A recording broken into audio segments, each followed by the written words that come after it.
estudielabiblia.com y allí puedes elegir qué curso estudiar. Tenemos una variedad de estudios bíblicos. Puedes estudiar por WhatsApp, puedes llegarte el curso de manera física o también en formato digital. Pero vamos a comprender más sobre Jesús y sobre este tema realmente interesante. Un día la puerta se va a cerrar. La pregunta es, cuando la puerta se cierre, ¿de qué lado estarás? ¿Dentro o fuera? Vamos a abrir la Biblia y antes pedimos que Dios pueda conducirnos en el estudio de su palabra. Querido Dios, miles y miles de personas en este momento están viendo este programa, lo están escuchando por radio y queremos pedir tu bendición a través de tu palabra. Que hoy pueda caer la venda de nuestros ojos, podamos ver el tiempo en el que vivimos y podamos ver cuán cerca está tu venida. Por favor, ayúdanos a comprender de que necesitamos hoy aprovechar el tiempo que tú nos das de gracia. Que esa gracia nos cubra, nos salve, nos transforme. Que nadie pueda rechazar tu sacrificio, tu perdón, y que todos podamos un día llegar hasta tu presencia por tu gracia. Vamos a abrir tu palabra. Que tu Santo Espíritu pueda conducirnos en este estudio. En el nombre de Jesús. Amén. Muy bien, nuestro tema de hoy tiene que ver con el fin del tiempo de gracia. Este es un tema realmente interesante y todos nosotros debemos conocer en qué momento eso termina. Si tú piensas que hoy vamos a hablar de fechas, pues no vamos a hablar más de fechas, porque la Biblia no dice la fecha en la cual Jesús termina su ministerio sumo sacerdotal. Pero encontramos ciertas evidencias bíblicas para saber en qué momento nos encontramos. Lo que sí podemos saber es qué sucederá cuando la gracia se haya cerrado. ¿Qué evidencias muestra la Biblia de que no hay más oportunidad para el ser humano? ¿Estamos cerca o lejos de eso? Vamos a ver eso entonces en nuestro estudio de hoy. Mientras tanto, nuestro primer texto está en Hebreos capítulo 4, versículo 16. Esa es la invitación de Dios para el mundo. Acerquémonos pues confiadamente al trono de la gracia para alcanzar misericordia y hallar gracia. Me encanta cómo en un solo verso que es tan pequeño, 2 veces se menciona la palabra gracia. Acércate al trono de la gracia, porque lo que vas a encontrar allí es gracia. ¿Sabes cómo me encanta pensar en la gracia de Dios? Gracia es aquello que me liberta, me salva, me restaura. Yo no voy a la presencia de Dios con mérito alguno. No voy como aquel fariseo diciendo, mira, yo soy esto, lo otro. Podemos acercarnos ante ese trono como aquel publicano diciendo, ten piedad de mí, que soy pecador. Tú sabes que muchas personas se acercan a Jesús solamente con 2 actitudes. La primera es la actitud farisaica, colocando sus obras, sus méritos, pensando que merecen todas las bendiciones y hasta la salvación. Y otro grupo de personas se acerca como el publicano, diciendo, ten misericordia de mí y cúbreme con tu gracia.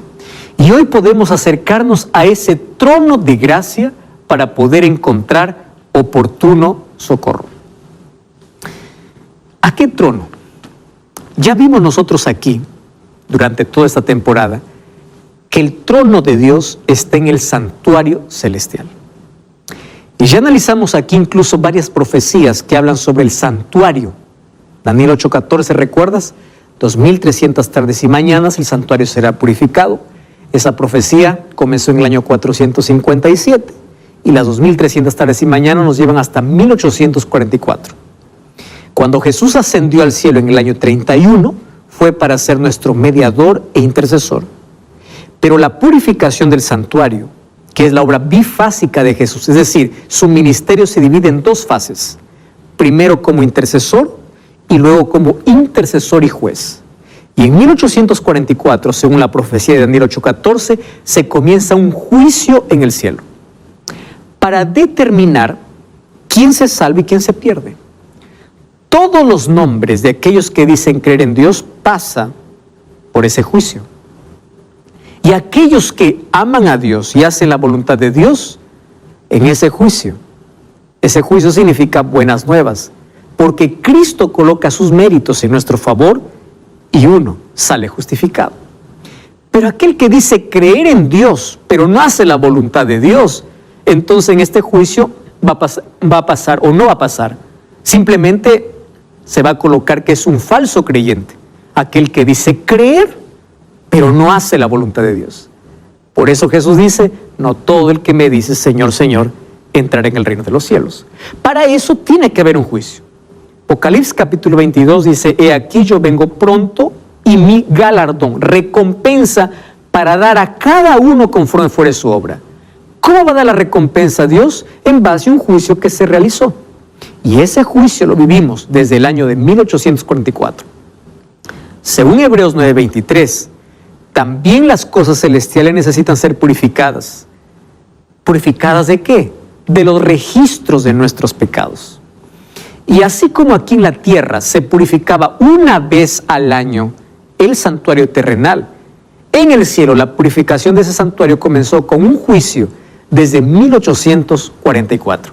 Eso nosotros ya hemos hablado. Si es la primera vez que estás viendo este programa, puedes revisar los programas anteriores. Ahí hemos visto las fechas exactas hasta el momento que Jesús entró, primero al cielo, luego al lugar santísimo, para poder efectuar una obra de intercesión y de juicio. Lo interesante es que Cristo no estará allí para siempre. Un día Cristo saldrá de allí y un día la humanidad se quedará sin intercesor. Y cuando no haya más intercesión, no habrá más perdón. Porque cuando Cristo salga, se habrá terminado la oportunidad de salvación para toda la humanidad. Mientras eso todavía no sucede, la invitación es: acerquémonos pues confiadamente al trono de la gracia. Un día la súplica se acaba. Un día nadie más te va a rogar para que aceptes el Evangelio. Un día nadie más te va a predicar.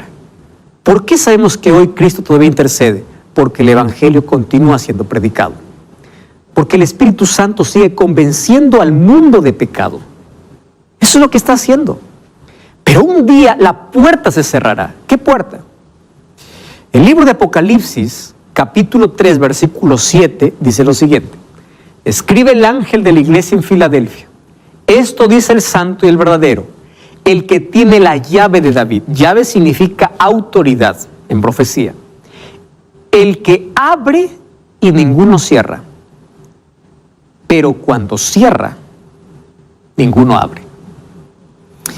Fíjate qué interesante. Esta oportunidad es llamada como una puerta, abierta para que todos puedan accesar. Por eso dice Pablo, acerquémonos confiadamente. La puerta está abierta, pero un día se cerrará. Ahora, cuando Cristo abre la oportunidad, nadie lo podrá cerrar. El diablo podrá hacer todo lo que quiera para poder impedir, mas la voluntad divina siempre se cumple. El problema está que cuando Él cierra, nadie también podrá abrirlo. Y es interesante porque cuando analizamos este texto, más allá del contexto donde el cual fue escrito, está hablando de que Cristo tiene autoridad para abrir y cerrar. Mientras esté abierta, habrá oportunidad. Mientras esté cerrada, habrá terminado para siempre. En Mateo 24, Jesús contó que su venida será como la venida o como el diluvio, como en los días de Noé. Y es interesante que allí en Mateo capítulo 24, dice que mientras Noé estaba construyendo el arca, o entró incluso al arca, todos estaban comiendo, bebiendo, haciendo su vida.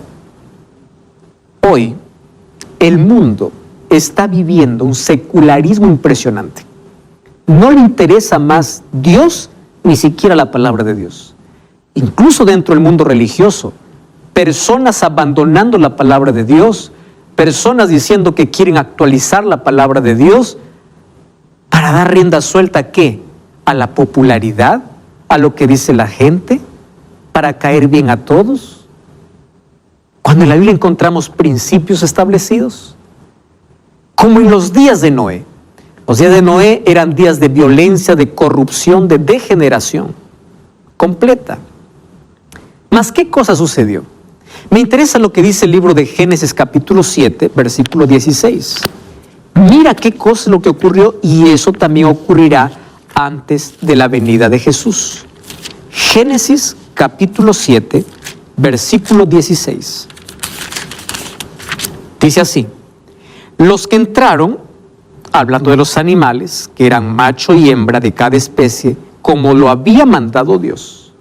Y termina diciendo el versículo: y Jehová cerró la puerta. Y el versículo 17 dice: y el diluvio vino sobre la tierra y duró 40 días, 40 noches. Interesante. El diluvio viene, o llega, o cae, pero antes de que caiga, la puerta se cierra. Antes de que Cristo regrese, la puerta se cierra. Jesús dijo: yo soy la puerta. Un día, Jesús no más será la puerta. Un día la puerta se cerrará. La oportunidad que ha sido tantas veces despreciada se acabará. Por eso no juegues con las invitaciones ni con la voz de Dios.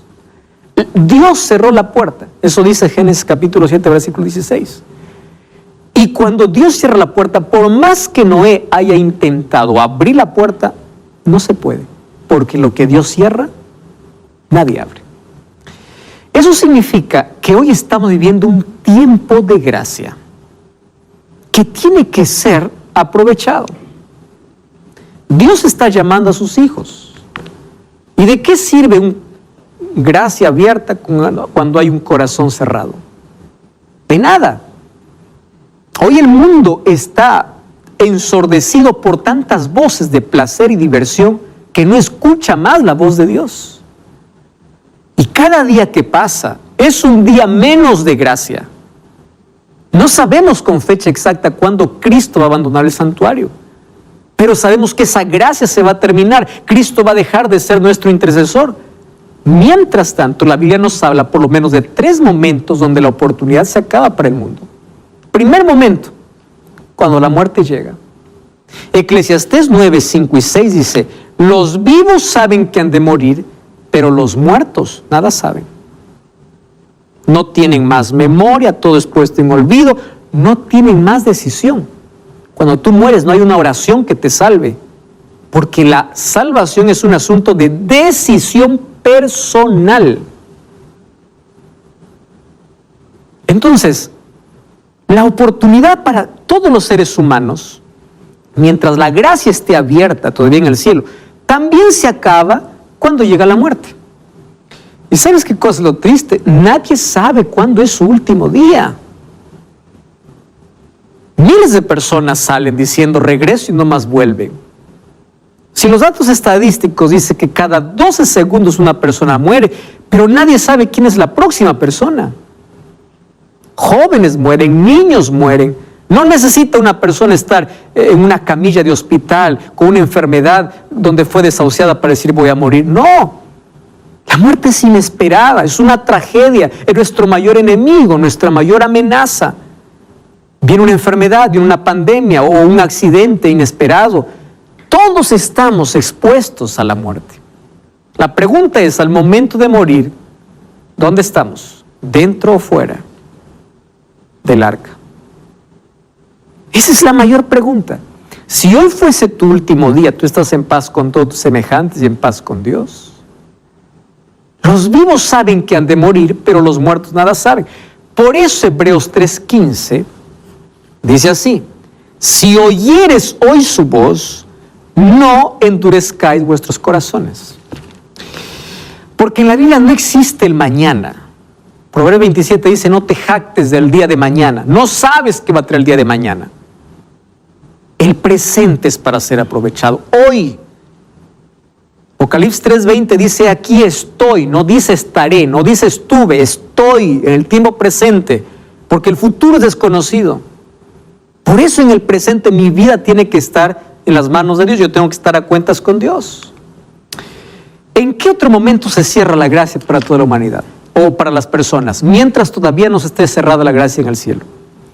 Mateo 12:31. Por tanto os digo, todo pecado y blasfemia será perdonado a los hombres, mas la blasfemia contra el Espíritu Santo no les será perdonada. Cualquiera que dijera alguna palabra contra el Hijo del Hombre será perdonado, pero aquel que hable contra el Espíritu Santo no les será perdonado, ni en este siglo ni en el venidero. O sea, no hay más oportunidad. Y claro que muchas personas expresan su preocupación diciendo, pastor, yo en mi momento de locura ya hablé contra el Espíritu, yo ya maldije a Dios, yo hice tantas cosas, yo ya no tengo perdón. Le digo, ¿sabes una cosa? Si todavía estás preocupado por tener perdón es porque el Espíritu Santo continúa trabajando en ti. Una persona que blasfema contra el Espíritu Santo ya no tiene más conciencia de pecado. Ya no tiene más necesidad de arrepentimiento. Ya no escucha más la voz de Dios. Ya no siente más culpa. Ya no quiere más cambiar. Porque el único que te puede convencer de pecado, el único que te puede abrir los ojos para la realidad y la condición en la cual vives, es el Espíritu. No es un pastor, no es un predicador, no es un orador, no es nadie. Cuando alguien dice, pastor, las palabras llegaron y eran para mí, el Espíritu Santo las llevó.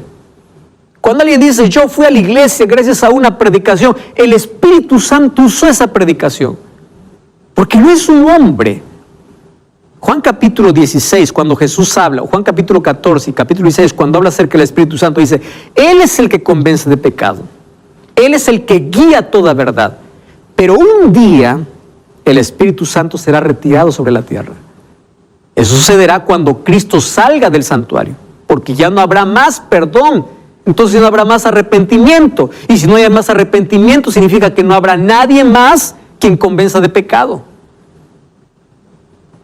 Sin embargo, hoy, mientras todavía Jesús intercede, muchos pueden llegar a pecar contra el Espíritu Santo.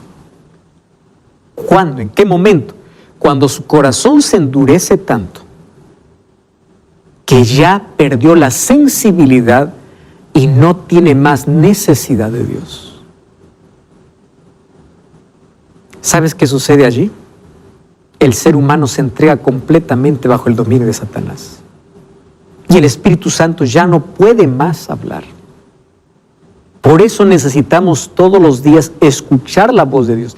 Me encanta cuando la persona dice, pastor, tengo la necesidad de poder conocer más de Dios, tengo la necesidad de orar, tengo la necesidad de conocer más de Cristo. Esa no es tuya, es el Espíritu Santo trabajando en ti. Cuando la persona dice, yo no me siento cómodo, yo caigo en pecado, pero estoy incómodo, me duele, sufro, yo le prometo a Dios cambiar, pero nuevamente caigo, le pido perdón, le digo, levántate, porque mientras tengas conciencia de pecado y necesidad de salvación, el Espíritu Santo sigue trabajando en ti.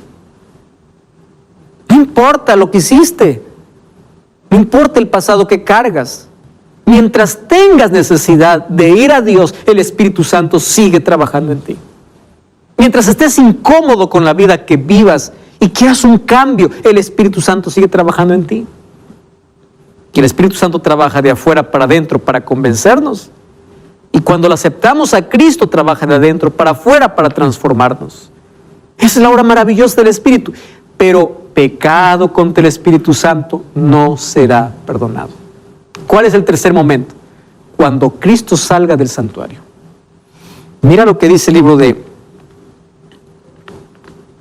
Apocalipsis capítulo 22, versículo 11.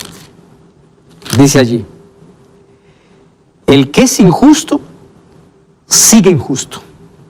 El que es impuro, sea impuro. El que es justo, practique la justicia. El que es santo, santifíquese. O sea, el justo ya no puede ser injusto, porque no hay más oportunidad. ¿Cuándo ocurrirá eso? Cuando Cristo salga del santuario. Tú sabes que lo triste es que cuando Cristo sale del santuario, el Espíritu Santo es retirado de la tierra. Y hoy hay millones de personas que ya no escuchan más la voz de Dios. Y para miles de personas el Espíritu Santo se está retirando.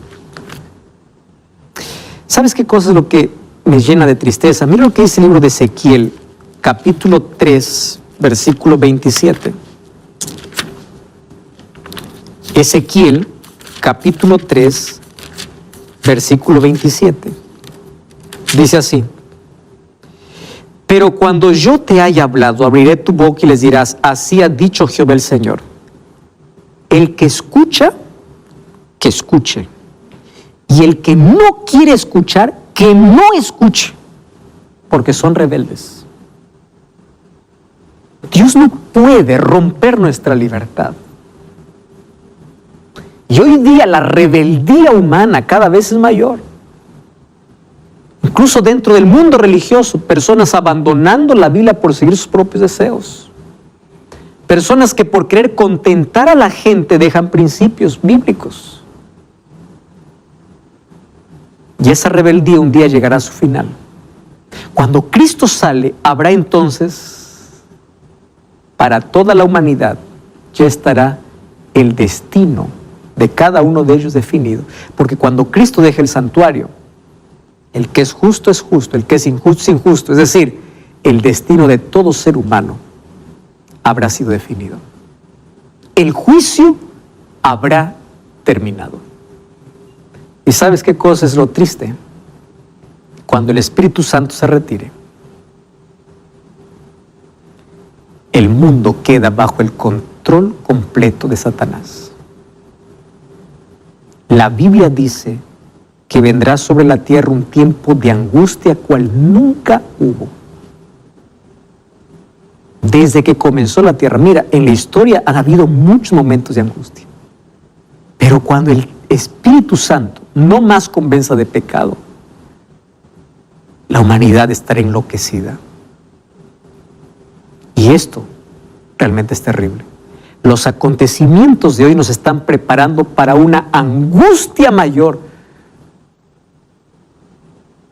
Cuando el Espíritu Santo se vaya, los seres humanos que no tienen el sello de Dios o no han aceptado a Cristo en su vida, quedan bajo el dominio completo de Satanás. ¿Recuerda lo que dice el Evangelio? Que cuando Judas se levantó, Satanás tomó posesión de él. Porque la última oportunidad que él tuvo es cuando Jesús lo lavó los pies, incluso sabiendo que lo iba a traicionar. Esa última oportunidad lo desperdició. Cruzó la línea.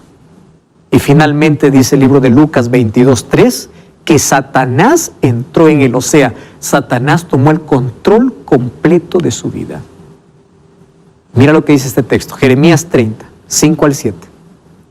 Así ha dicho Jehová: hemos oído voz de temblor, de espanto y no de paz. Inquirid ahora y mirad si el varón da luz. He visto que todo hombre tenía las manos sobre sus lomos, como mujer que está de parto. Se han vuelto pálidos los rostros.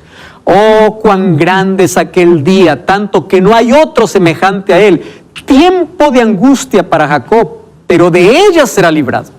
O sea, los hijos de Dios van a pasar también por ese tiempo de angustia. ¿Y de qué trata la liberación? Del encuentro con Dios. Porque entre que Jesús sale del lugar santísimo y su venida, los días son pocos. Y la liberación viene. Sin embargo, va a haber angustia.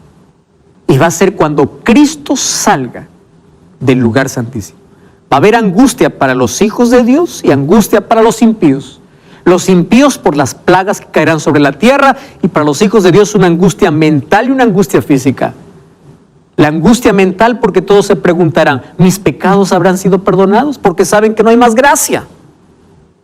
La angustia física porque estarán huyendo. La Biblia habla de una persecución en el tiempo del fin. De aquí te voy a mostrar ese texto bíblico. Mas los impíos sufren porque es allí donde caen las 7 plagas. O sea, cuando caiga la primera plaga sobre la tierra, la gracia habrá terminado en el cielo. No sabemos cuándo termina, lo que sabemos es cuándo ha terminado. Cuando las 7 plagas caigan, significa que Jesús no está más intercediendo y el Espíritu Santo se habrá ido. Eso significa que habrá una angustia cual nunca hubo. Te voy a decir una cosa aquí muy interesante. Hoy vivimos angustia, pero esta será como nunca hubo. Y Dios por amor llamará al descanso a muchos de sus fieles, porque sabrán que no soportarán esa angustia. Y a muchos hoy los está preparando para vivir esta angustia. Por eso cuando venga crisis en tu vida, no te desesperes, confía en Dios. Porque una angustia mayor viene. Muchos dicen, de aquí viene lo mejor, esto se va a recuperar. No, cada vez mayor angustia va a haber. Sin embargo, cuando miramos con fe, vemos que el final es glorioso porque Cristo regresa. Entonces, vamos a seguir analizando de este tema tan fascinante. No cambies el canal, vamos a una breve pausa, estamos de regreso. Biblia Fácil.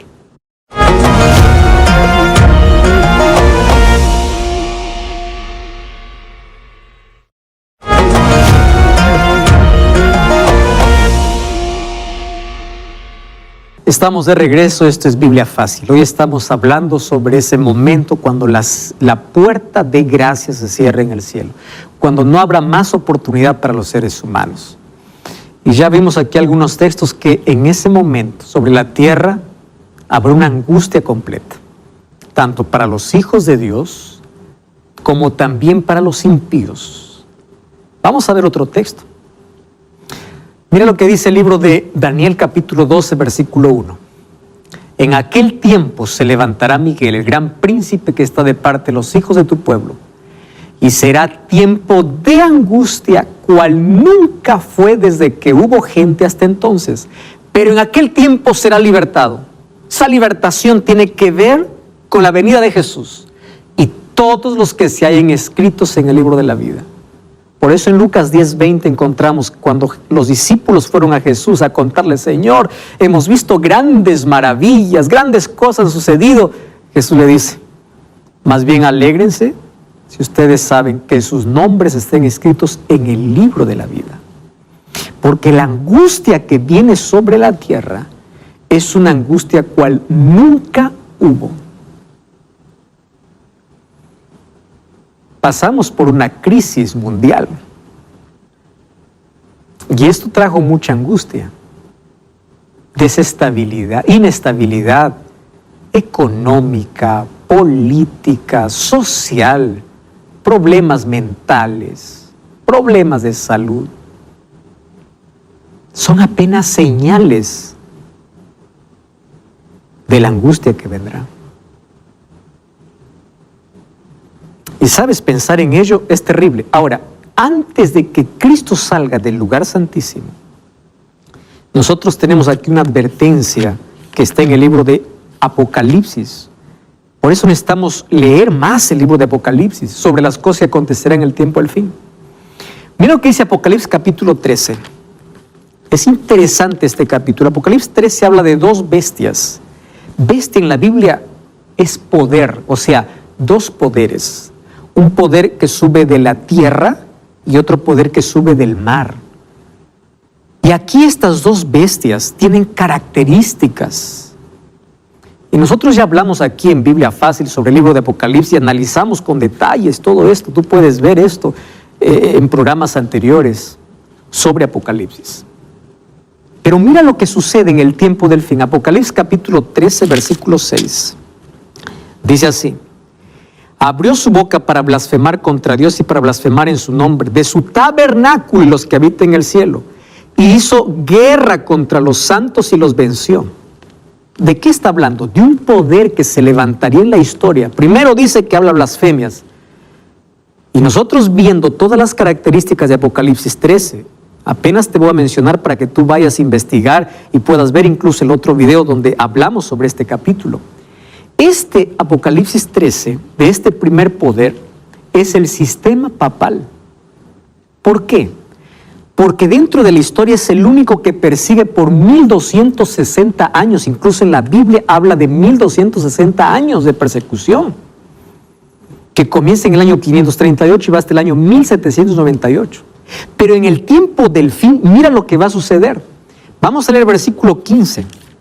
Dice así. Y se le permitió infundir aliento a la imagen de la bestia para que la imagen hablara e hiciera matar a todo aquel que no lo adorara. y hacía que todos, pequeños y grandes, ricos y pobres, libres y esclavos, se les pusiera una marca en la mano derecha o en la frente, que ninguno pudiese comprar ni vender, sino aquel que tuviera la marca o el nombre de la bestia o el número de su nombre. Aquí hay sabiduría. El que tiene entendimiento cuenta el número de la bestia, que es número de hombre, y es 666. Y hay tanta especulación sobre este número, ¿verdad? En Apocalipsis encontramos siempre un antagonismo entre la marca y el sello. Y en Apocalipsis encontramos siempre cómo Satanás intenta falsificar las obras de Dios. Encontramos una mujer pura en Apocalipsis 12 y una mujer ramera en Apocalipsis 17. Satanás tiene una obra de falsificar las obras de Dios. Dios tiene un sello, Satanás coloca una marca.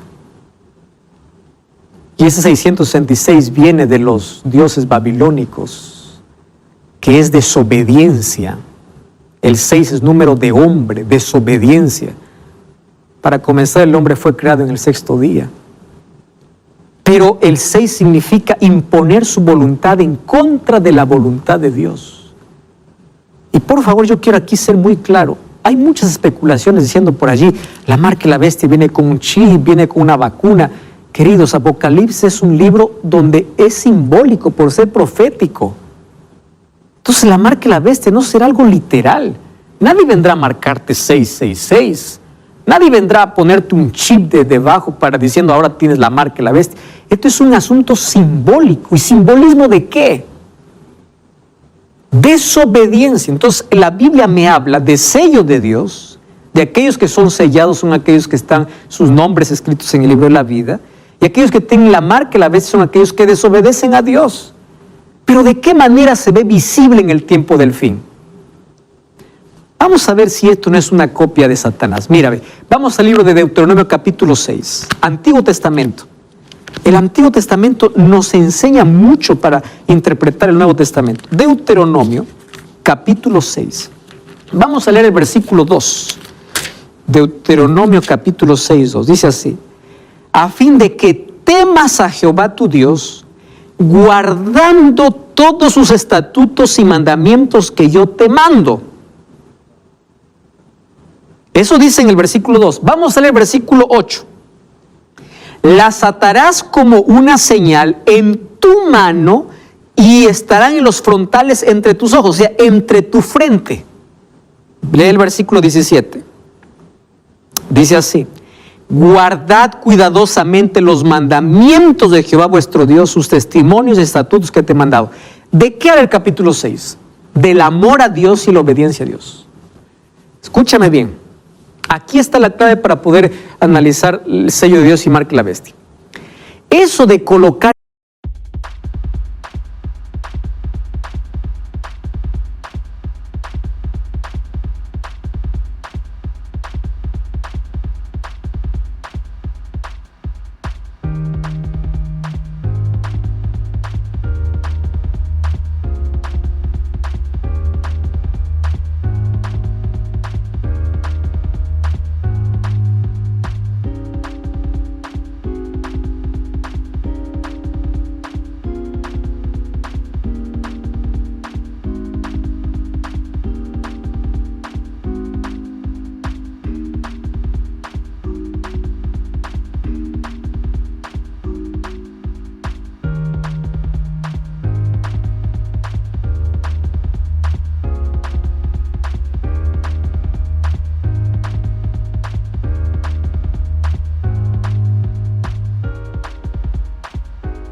en la mano y en la frente, para los hijos de Israel era la ley de Dios.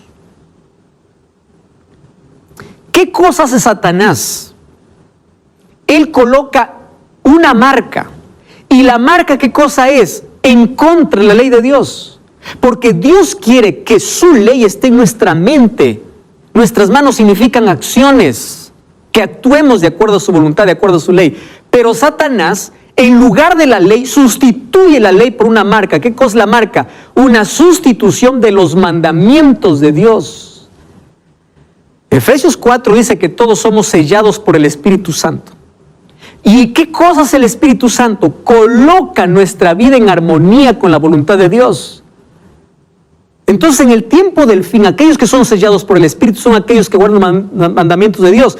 Apocalipsis 14:12, aquí está la paciencia de los santos, los que guardan los mandamientos de Dios, tienen el testimonio de Jesús. Esto no es legalismo, esto es Biblia. ¿Comprendes? Entonces, el conflicto final entre sello y marca es entre lealtad a Dios y su ley y desobediencia a Dios y su ley.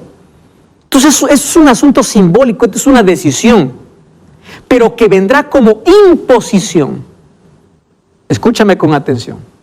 El punto de quiebre final va a ser adoración. Y cuando hablamos de adoración dentro de la ley de Dios, hablamos de un día para adorar. Por eso es que el punto de quiebre en el tiempo del fin es adoración dentro de la ley de Dios. Ya te mostré aquí en la Biblia que Dios quiere que su ley esté en nuestra mente y en nuestras manos, en nuestras acciones. Satanás, ¿qué cosa coloca? En la frente y en la mano una marca. O sea, él coloca algo para quitar la ley del pueblo, de las personas, de su mente y de sus acciones. Mucha atención con esto. Por eso es que hay tanta gente enardecida contra la ley de Dios, porque de esto se trata marca y sello. Y específicamente el cuarto mandamiento, porque el cuarto mandamiento me llama a adorar al Creador. Según Apocalipsis capítulo 14 dice, adora al Creador, aquel que hizo el cielo, la tierra y el mar. Y si vas a Éxodo capítulo 20, versículo 8, vas a encontrar la misma expresión. ¿Sabes dónde? En el cuarto mandamiento. ¿Sabes cuál es el cuarto mandamiento? El día sábado. Entonces llegará un momento en que se colocará una ley para imponer un falso día de adoración que está en contra de la ley de Dios. Esto es la marca de la bestia. Ahora no, será cuando venga como imposición, donde nadie podrá comprar ni vender a menos que acepte. Y hoy mismo hay tanta gente siendo despedida de su trabajo, jóvenes que no pueden terminar la universidad. Habiendo libertad religiosa, hoy tenemos tanto problema cuando queremos ser fiel a Dios. Imagínate cuando esto se cumpla. Quiero que entiendas, la ley nos salva. Jesús dijo en Juan 14:15, si me amas, guardar mis mandamientos. Es decir, es el fruto, es la consecuencia, es la evidencia que en el tiempo del fin, según Apocalipsis 14:12, son aquellos que guardan sus mandamientos. ¿Por qué tanto énfasis en los mandamientos? No porque los mandamientos salvan, sino porque el diablo viene para destruir justamente su ley. Y aquellos que quieren ser fieles y leales a Dios tendrán que sufrir persecución. Despedidos de sus trabajos, el justo por fe vivirá. Y aquí comenzará, ¿qué cosa? Una persecución. Dice que tendrá poder, ¿para qué? Para matar a aquel que no lo adore. ¿Estás entendiendo cómo este asunto es tan serio? Entonces ahí está, marca y sello. Tiene que ver con adoración, con lealtad, con fidelidad a Dios. La pregunta es, ¿cómo se va a hacer eso? Entonces ya vimos que aquí el sistema papal está en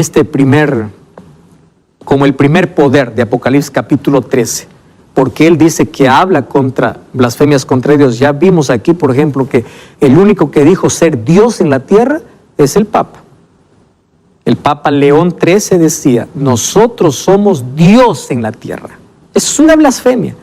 Quien se atreve a perdonar pecados en lugar de Dios es una blasfemia.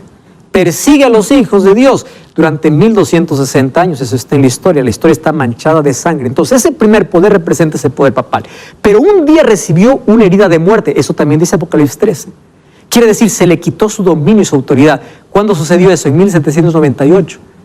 Cuando Berthier, que es un general de Napoleón, le quitó toda esa autoridad al Papa Pío VI.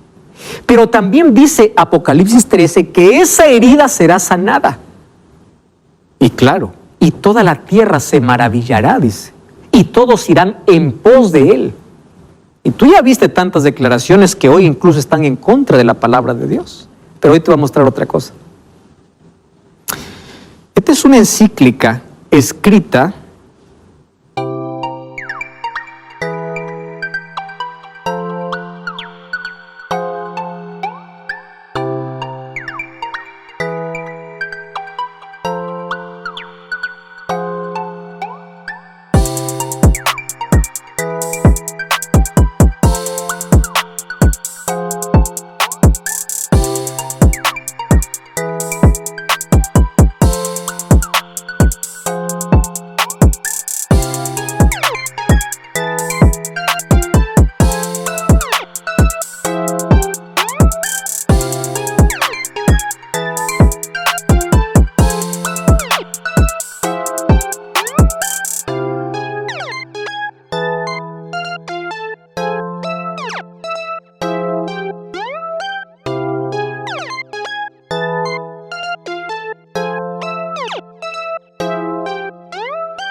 por el Papa Francisco, llamada Laudato Si. Esta está disponible para la venta, puedes comprar incluso digital. Mira, apenas tiene 190 páginas. Aquí habla sobre el bien común. Aquí habla sobre cómo cuidar el medio ambiente. Tú sabes que esta encíclica hoy está siendo estudiada por la ONU y varios gobernantes lo han aceptado, solo que detrás de esto hay un contexto religioso y dice que el mundo necesita para cuidar el medio ambiente un día de descanso. ¿Cuál crees que pone? ¿El que dice la Biblia o el que la Iglesia Católica colocó? Domingo, dice. Es apenas una propuesta. Viste que el trasfondo es lindo. Y aquí, en esta encíclica, nosotros vemos que hay un acercamiento tremendo. Hoy tú puedes ver un acercamiento entre todos los presidentes y líderes del mundo. Si tú revisas en la historia, cuando la Casa Blanca daba alguna bienvenida al Papa, recuerda que los Estados Unidos fue formado por los padres peregrinos que venían huyendo de la persecución del Papa. Pero después se arreglaron las relaciones y hoy estos dos poderes van juntos. Líderes de todo el mundo, tanto budistas, tanto islam, musulmanes, lo aceptan.